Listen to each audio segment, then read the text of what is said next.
Selamat pagi saudara-saudara semua. Selamat bertemu dalam kasih Kristus. Shalom. Saudara mungkin sudah mengikuti puji-pujian dan penyembahan pada pagi hari ini.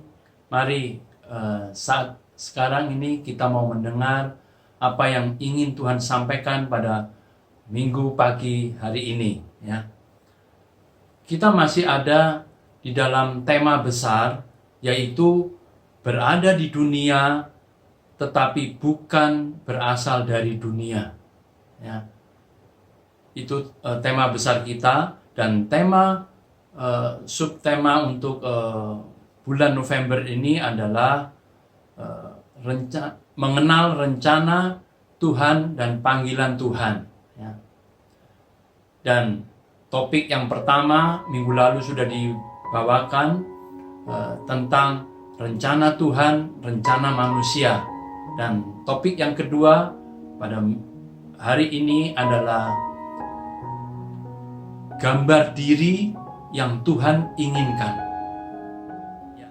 Apa itu gambar diri?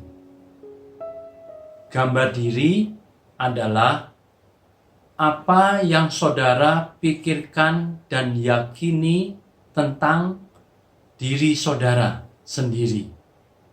Mari kita ulangi bersama-sama, kita baca bersama-sama.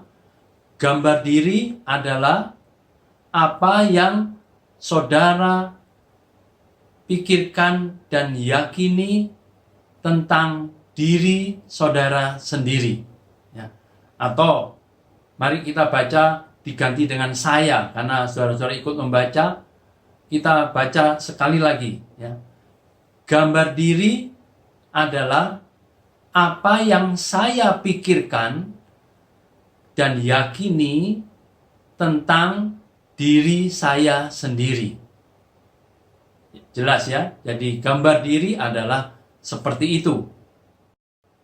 Mungkin saudara pernah tahu atau pernah mendengar istilah pencitraan atau jaim.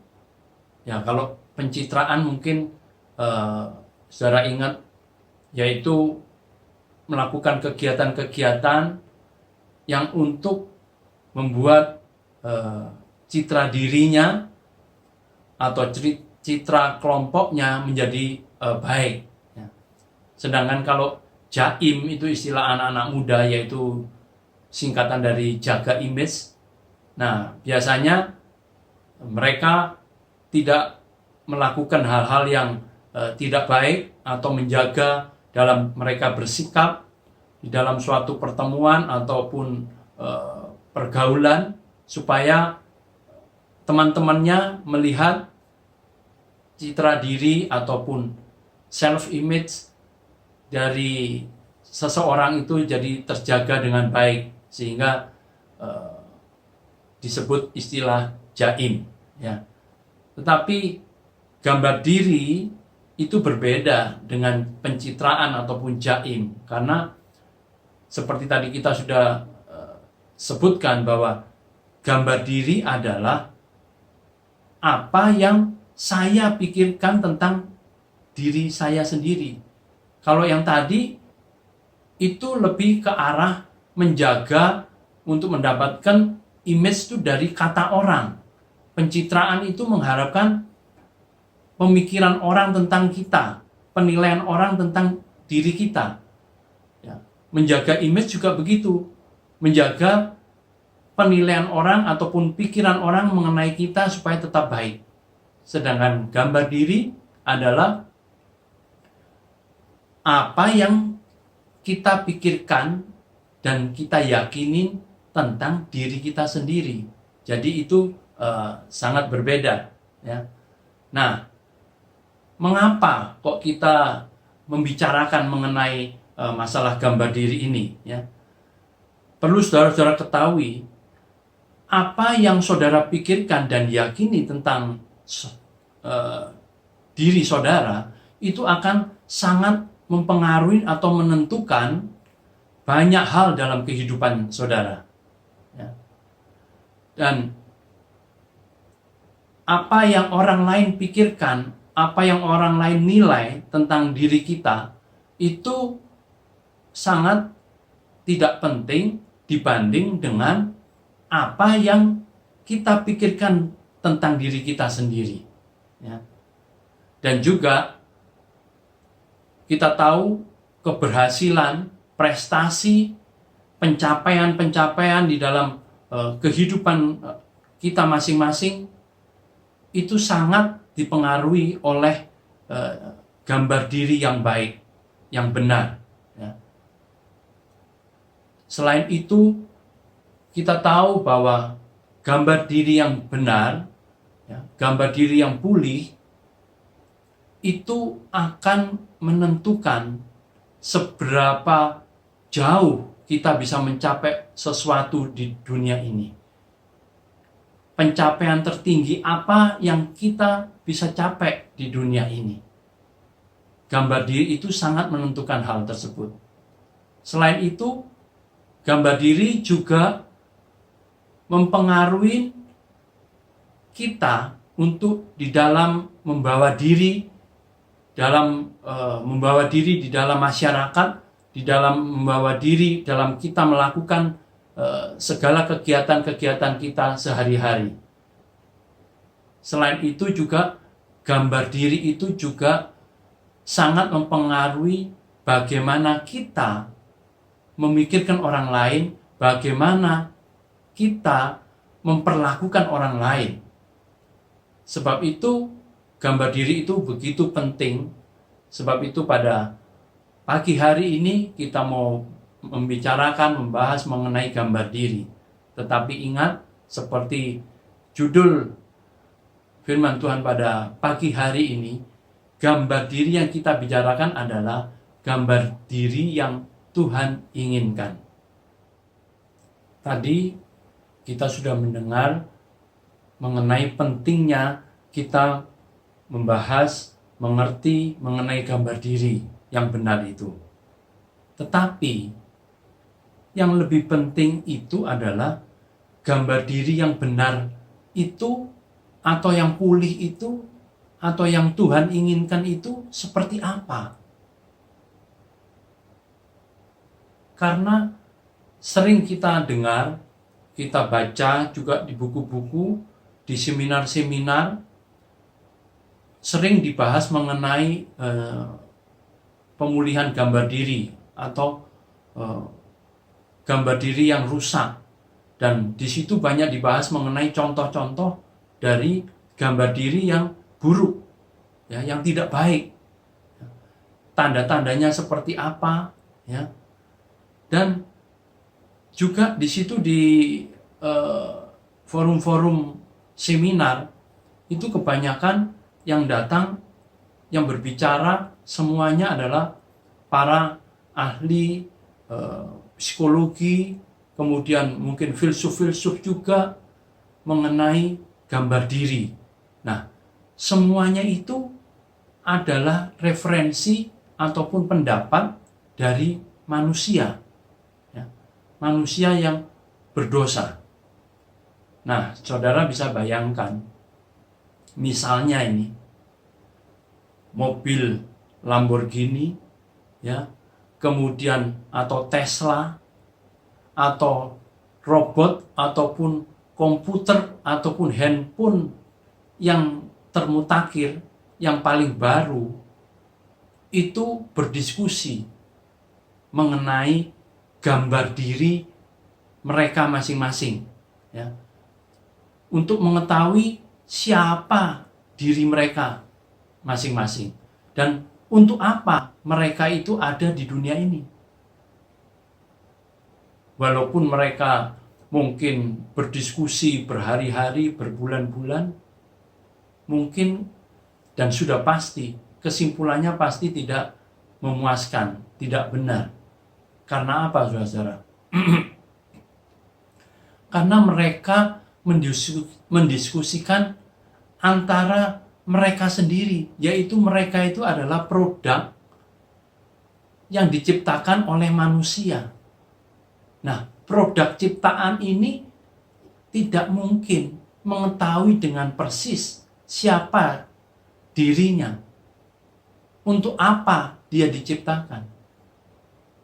yang paling tahu adalah si pembuatnya, pabriknya, yang membuat mobil itu, yang membuat handphone itu, yang membuat robot itu, secara detail fungsi-fungsinya dan untuk apa robot tertentu diciptakan.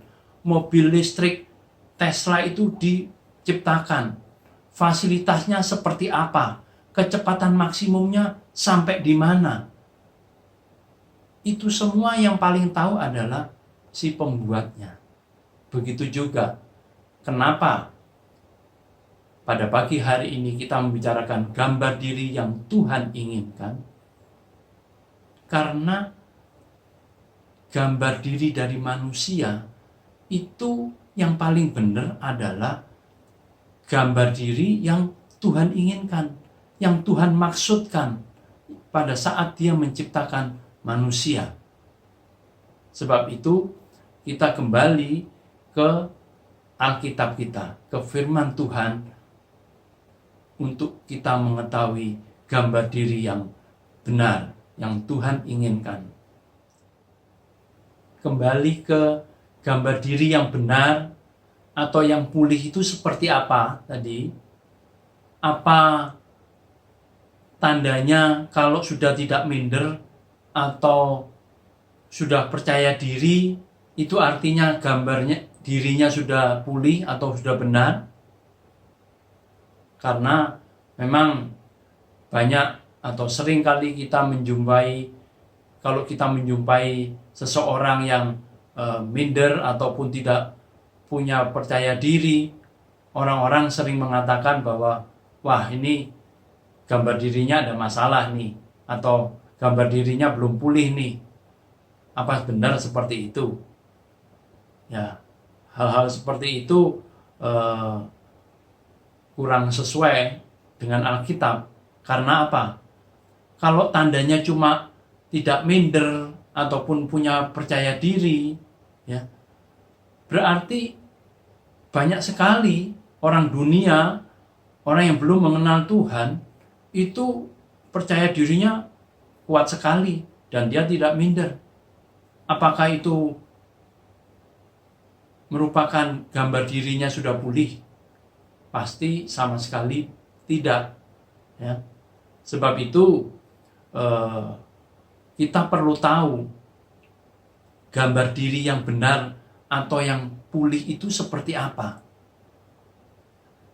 Sangat penting kita mengetahui ujung ataupun garis akhir ataupun garis finish dari proses pemulihan gambar diri yang kita alami, ya, yang kita kerjakan di dalam kehidupan kita. Kita harus tahu endingnya itu sampai di mana, hasil akhirnya seperti apa.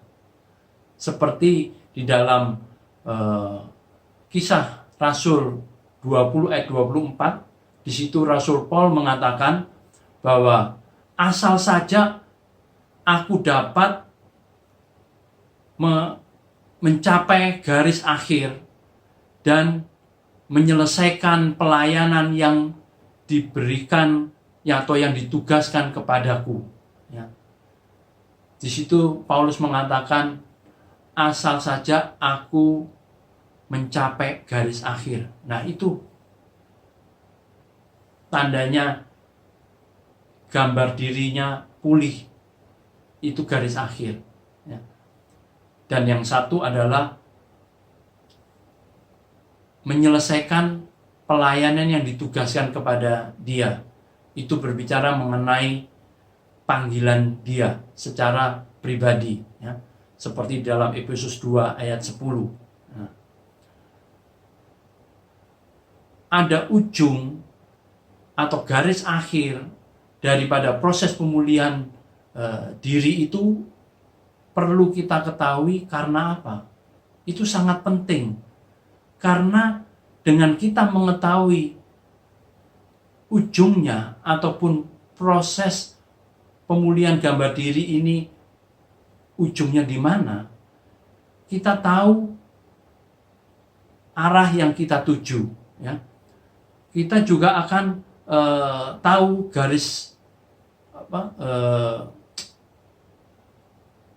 gambar diri ini mau dibawa ke arah mana, gitu kan. Kemudian gambar diri yang pulih itu seperti apa? Dan kalau kita mengetahui itu, kita bisa memakai sebagai parameter ataupun alat ukur ataupun pembanding gambar diri kita ini sudah pulih, sudah benar sampai seberapa. Kalau kita tidak tahu ujungnya, kita tidak tahu arah, dan kita tidak tahu bagaimana kita mengevaluasi, mengecek, mengintrospeksi keadaan diri kita sendiri. Apakah gambar diri kita sudah pulih? Nah, sekarang kita mau lihat gambar diri yang diinginkan Allah itu seperti apa. Ya. Pasti kita akan kembali ke waktu penciptaan. Karena pada waktu Allah mencipta kita, manusia, itu pasti Tuhan menginginkan sesuatu terhadap manusia. Kita baca di dalam Kejadian 1 ayat yang ke-26. Berfirmanlah Allah, baiklah kita menjadikan manusia menurut gambar dan rupa kita, supaya mereka berkuasa atas ikan-ikan di laut dan burung-burung di udara, dan atas ternak, dan atas seluruh bumi, dan atas segala binatang melata yang merayap di bumi. Maka Allah menciptakan manusia itu menurut gambarnya. Menurut gambar Allah diciptakannya dia, laki-laki dan perempuan diciptakannya mereka. Di sini dalam 2 ayat ini 3 kali disebut gambarnya. Jadi pada waktu menciptakan manusia, Allah itu menciptakan manusia sesuai dengan gambar dan rupa Allah sendiri. Nah, sebab itulah gambar diri yang Allah inginkan dari manusia sejak awalnya, sejak mulanya, sejak penciptaannya. Dan mengapa sekarang kita kok gambar diri kita tidak seperti gambar diri Allah? Kenapa kita tidak serupa dengan gambar Allah? Kita sudah tahu, dan saudara-saudara juga hampir semuanya mengetahuinya, bahwa dosa itu merusak gambar Allah dalam diri Adam dan Hawa. Ya. Nah, dari sinilah mulainya gambar diri manusia yang awal, yang serupa dengan Allah itu mulai rusak. Ya. Dan ini diturunkan oleh Adam, gambar yang rusak ini, kepada keturunannya. Mari kita baca di dalam Kejadian 5 ayat yang ketiga, 1-3. Inilah daftar keturunan Adam pada waktu manusia itu diciptakan oleh Allah. Dibuatnyalah dia menurut rupa Allah. Jadi pada waktu diciptakan, manusia itu dibuat menurut rupa Allah. Ayat yang kedua, laki-laki dan perempuan diciptakannya mereka. Ia memberkati mereka dan memberikan nama manusia kepada mereka pada waktu mereka diciptakan. Ayat yang ketiga, setelah Adam hidup 130 tahun, ia memperanakan seorang laki-laki menurut rupa dan gambarnya. Nya di sini huruf kecil, lalu memberi nama Set kepadanya. Nah, kita lihat di sini di ayat 1 ditekankan, dikatakan bahwa manusia pada waktu diciptakan itu diciptakan sesuai dengan gambar Allah. Tetapi di ayat yang ketiga, setelah Adam dan Hawa jatuh dan diusir dari Taman Firdaus, pada waktu dia memperanakan Set, dia memperanakan dan menurunkan, dikatakan menurut rupa dan gambarnya, huruf kecil. Jadi Set itu dilahirkan menurut rupa dan gambarnya, nyanya Adam dan Hawa. Jadi manusia sejak Adam yang tadinya diciptakan menurut gambar Allah berubah menjadi menurut gambar dan rupa manusia yang jatuh dalam dosa, yang rusak gambar Allahnya. Jadi ada penurunan yang begitu jauh, di downgrade begitu jauh, gambar rupa Allah menjadi gambar rupa manusia yang berdosa. Itu sebabnya di dalam Roma 3 ayat yang ke-23 dikatakan, semua manusia telah berdosa karena melenceng dari tujuan awalnya, dosa di sini, dan kehilangan kemuliaan Allah. Disebutkan kehilangan kemuliaan Allah ini menunjukkan rusaknya gambar Allah dalam diri manusia. Sebab itu hilang kemuliaan, karena di dalam gambar dan rupa Allah disitulah kemuliaan Allah. Sehingga seperti dikatakan di Roma 5 ayat 19a, gara-gara satu orang maka semua menjadi berdosa, menjadi rusak gambar Allah. Nah, kenapa keserupaan dengan Allah itu begitu penting? Kesesuaian dengan gambar Allah itu begitu penting. Kenapa kita harus dipulihkan kembali ke gambar diri awalnya manusia diciptakan? Mungkin saudara berpikir bahwa pemulihan gambar diri itu hanya berhubungan dengan hati, sifat, kepribadian, ataupun karakter saja. Sehingga mungkin ada yang saudara yang berkata, wah, saya kok kurang berminat ya untuk dipulihkan gambar diri saya.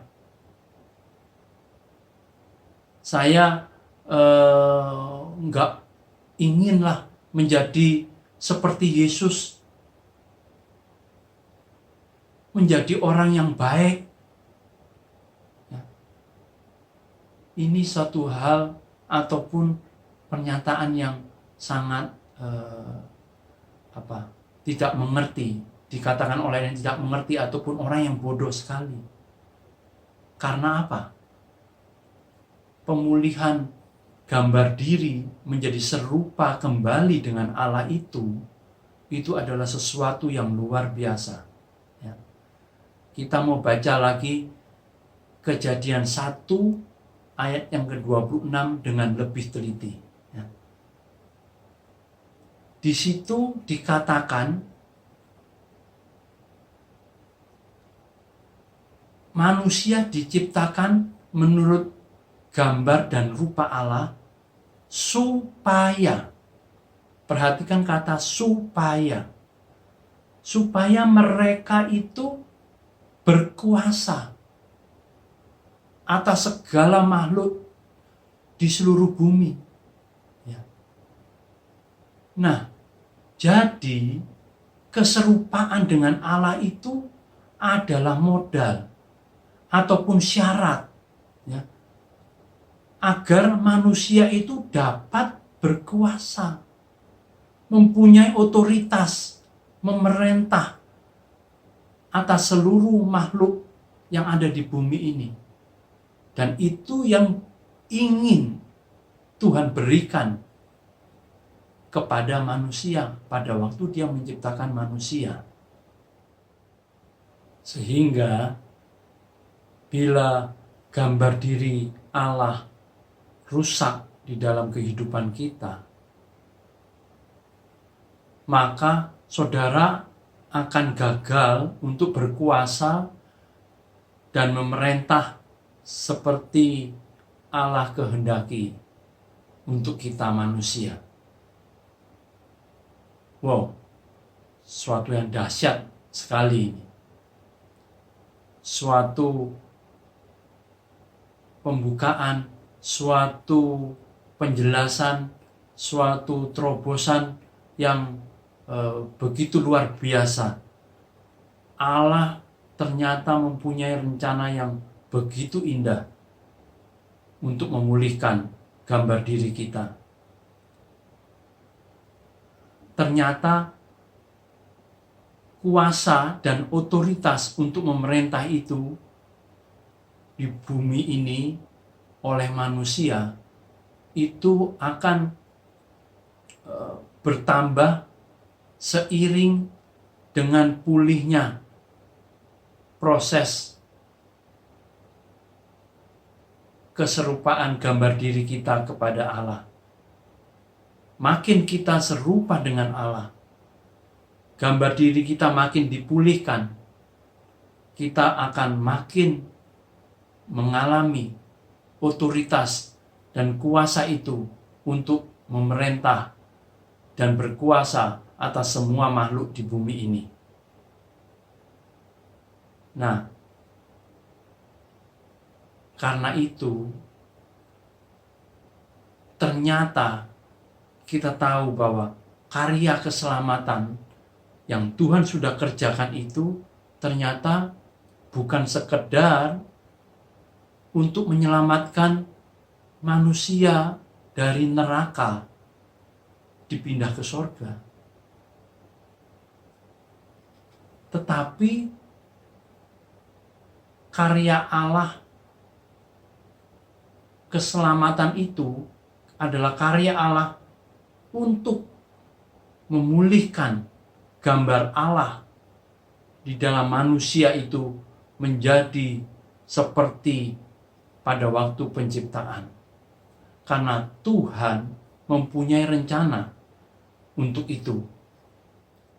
Jadi, jikalau selama ini ada saudara yang pada waktu percaya atau menerima Yesus sebagai juru selamatnya hanya ingin agar pada waktu meninggal masuk surga, itu berarti saudara belum menangkap rencana dan tujuan Allah yang begitu mulia, begitu besar, begitu agung, begitu luar biasa dalam karya keselamatannya. Sampai ada lagu yang liriknya seperti terlalu besar kasih-Mu Bapa, pengorbanan yang Kau berikan bagiku, terlalu mahal darah-Mu Yesus tercurah untuk menebus hidupku. Nah, kalau tujuan kita atau karya keselamatan itu hanya dimaksudkan untuk menyelamatkan manusia dari neraka atau supaya masuk ke surga, seperti penjahat yang disalib di sebelah Yesus, pada hari itu juga dia masuk ke Firdaus. Kalau tujuannya cuma seperti itu, benar kata lagu ini mengatakan, terlalu besar, terlalu mahal pengorbanannya, terlalu mahal darah yang harus dicurahkan. Tetapi kalau untuk mengembalikan gambar Allah di dalam diri manusia, mengembalikan posisi manusia menjadi seperti gambar Allah, karya keselamatan itu adalah worth it, ya. Itu memang pantas. Dan sebab itu kita harus mengerti tujuan ataupun karya keselamatan Allah itu. Tujuannya begitu besar sehingga kita bisa memberi diri kita untuk siap dibentuk, siap diproses, sehingga pemulihan gambar diri kita boleh semakin cepat ke arah Kristus.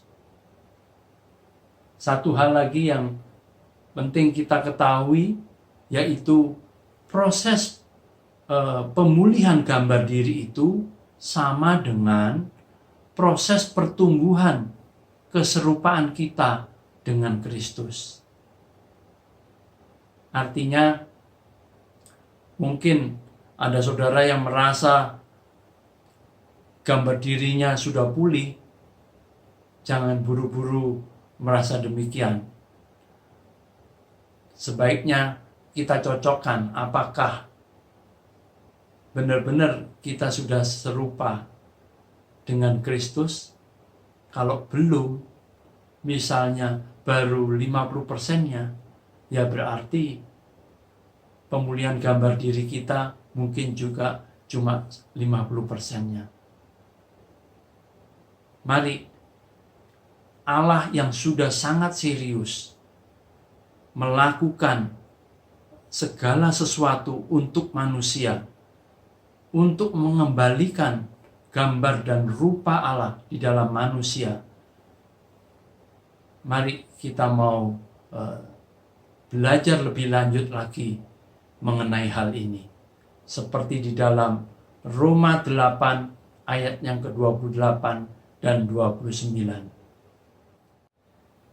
Kita tahu sekarang bahwa Allah turut bekerja dalam segala sesuatu untuk mendatangkan kebaikan bagi mereka yang mengasihi Dia, yaitu bagi mereka yang terpanggil sesuai dengan rencana Allah.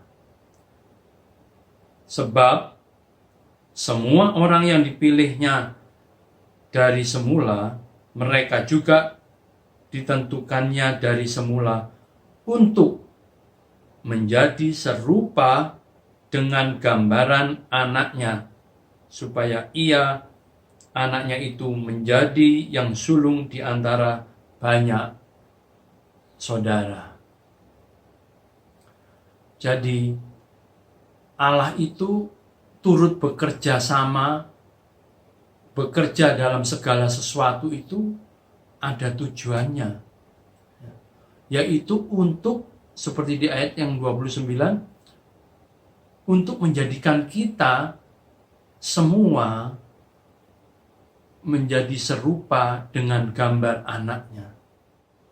Jadi jangan kita pakai ayat 28 ini sesuai dengan keinginan kita, khususnya keinginan-keinginan duniawi kita, ya. Kita tahu ayat 28 ini justru Allah lakukan untuk menolong, memuluskan anak-anak Allah mencapai keserupaan dengan Dia makin cepat, ya.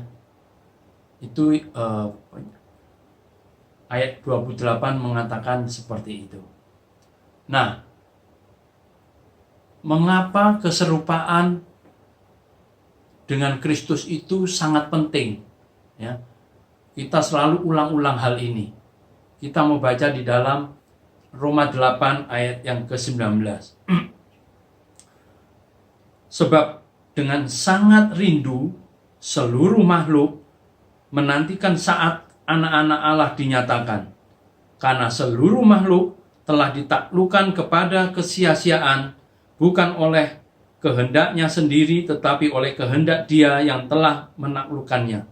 Tetapi di dalam pengharapan, karena makhluk itu sendiri juga akan dimerdekakan dari perbudakan kebinasaan dan masuk ke dalam kemerdekaan kemuliaan anak-anak Allah.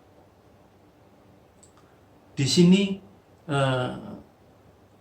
kita baca bahwa kenapa keserupaan itu sangat penting, ya, karena ditunggu, ya, sangat rindu. Siapa yang menunggu? Seluruh makhluk menantikan anak-anak Allah itu dinyatakan. Keserupaan dengan Allah oleh orang-orang yang percaya itu dinantikan oleh seluruh makhluk. Karena di ayat 21, makhluk-makhluk itu akan dimerdekakan, ya. Akan dimerdekakan dan mendapat kemuliaan melalui anak-anak Allah yang dinyatakan, yang menjadi serupa dengan gambarnya. Kita tahu di dalam Kejadian 1, pasal 1 dan pasal 2, di situ dikatakan bahwa Adam dan Hawa waktu itu berkuasa atas seluruh makhluk di bumi, ya. Diberi hak, kuasa, dan otoritas. Pada waktu itu iblis tidak suka dan dia menggagalkan rencana Allah, otoritas Allah, kuasa yang diberikan kepada manusia itu, dan manusia jatuh dalam dosa, sehingga manusia tidak berkuasa lagi atas makhluk-makhluk di bumi. Siapa yang berkuasa kemudian? Iblis. Waktu Adam memerintah di bumi sebelum jatuh dalam dosa, bumi itu bagus dan indah, ya.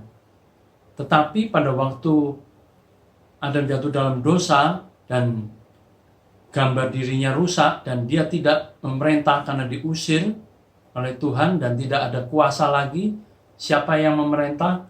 Yang berkuasa di bumi adalah iblis. Nah, oleh sebab itu, makanya di ayat yang ke-19 tadi, seluruh makhluk itu sangat rindu menantikan saat anak-anak Allah dinyatakan. Karena mereka menaruh harapan agar mereka dimerdekakan dari perbudakan kebinasaan dan masuk dalam kemerdekaan kemuliaan anak-anak Allah.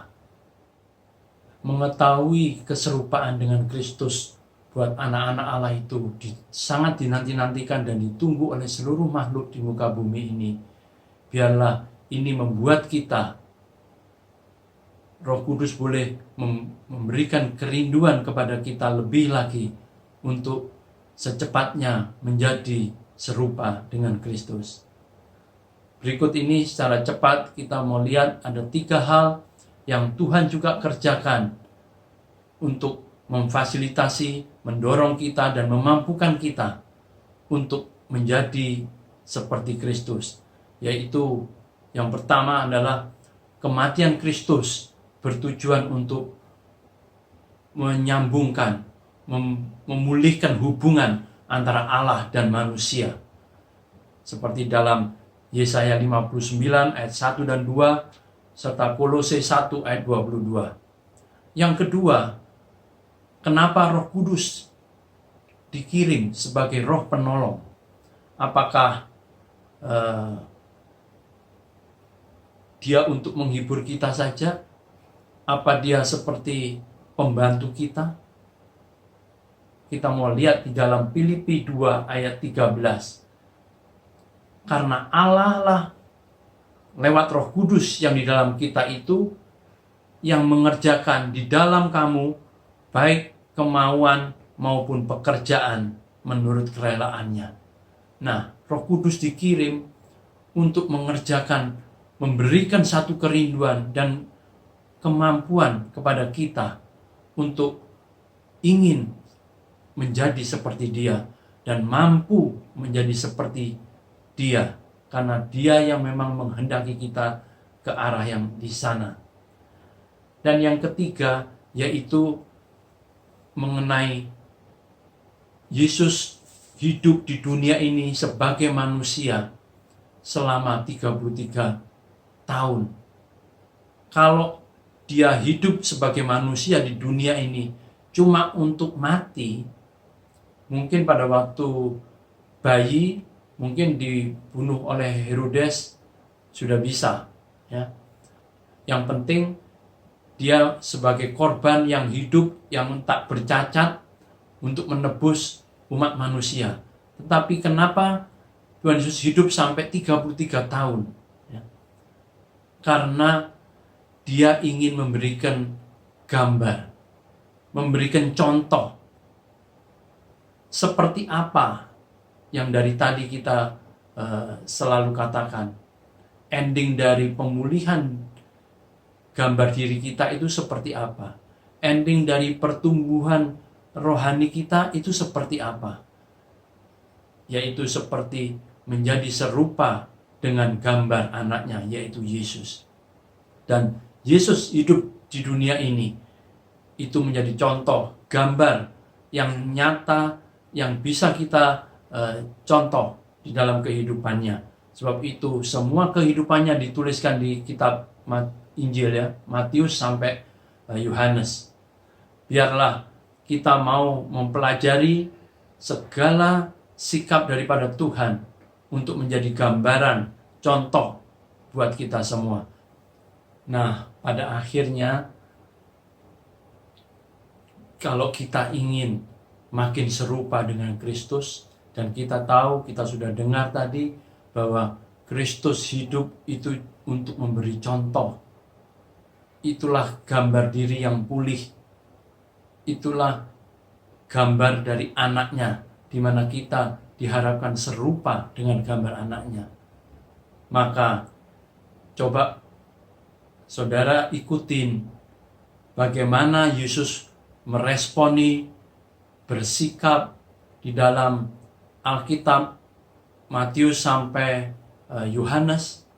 Bagaimana dia menghadapi iblis misalnya, apakah dia lari, apakah dia gentar. Nah, itu kita bisa tiru, ya.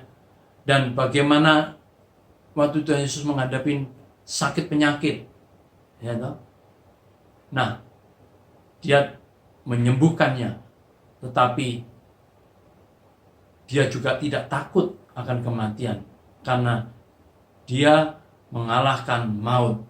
Dan kita juga sudah mengalahkan maut bersama-sama dengan dia.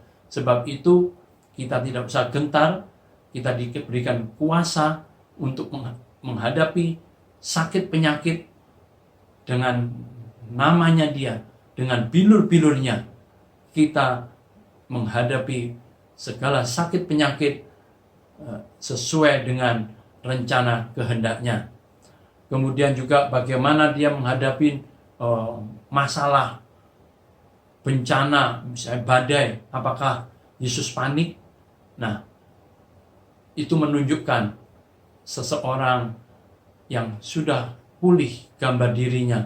Itulah contoh orang yang gambar dirinya pulih dan menjadi serupa dengan Kristus. Dia tidak akan panik dalam situasi yang genting sekalipun.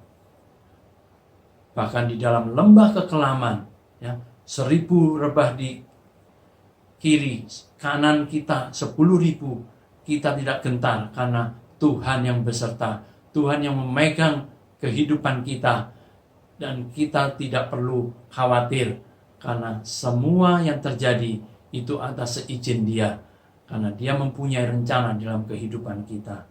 Dan juga dalam menghadapi orang-orang yang membenci Dia, menolak Dia, Tuhan Yesus tidak pernah sakit hati, tidak pernah kepahitan, tidak pernah membalas. Bahkan Dia memberkati, mengampuni. Itulah contoh gambar diri yang pulih, ya. Dan bagaimana Dia menghadapi orang-orang yang berdosa, walaupun Dia tidak berdosa. Orang yang sempurna, manusia yang sempurna, tetapi Dia mengasihani orang yang berdosa. Biarlah kita juga makin hari makin bertumbuh ke arah kepenuhan Kristus, kita bukannya makin sombong rohani, tetapi justru makin mengasihi kepada orang-orang yang belum mengenal Dia, yang belum pulih gambar dirinya, yang masih rusak gambar dirinya. Biarlah kita memiliki hati seperti Yesus. Biarlah topik gambar diri yang Tuhan inginkan pada pagi hari ini boleh memberkati kita semua. Biarlah kita makin rindu setiap hari, boleh makin dekat dan makin menjadi seperti yang Dia inginkan kita menjadi, yaitu menjadi serupa dengan gambar anaknya. Puji Tuhan, Tuhan Yesus memberkati. Shalom. Semoga saudara-saudara mendapat berkat melalui renungan pada pagi hari ini. Haleluya. Amin.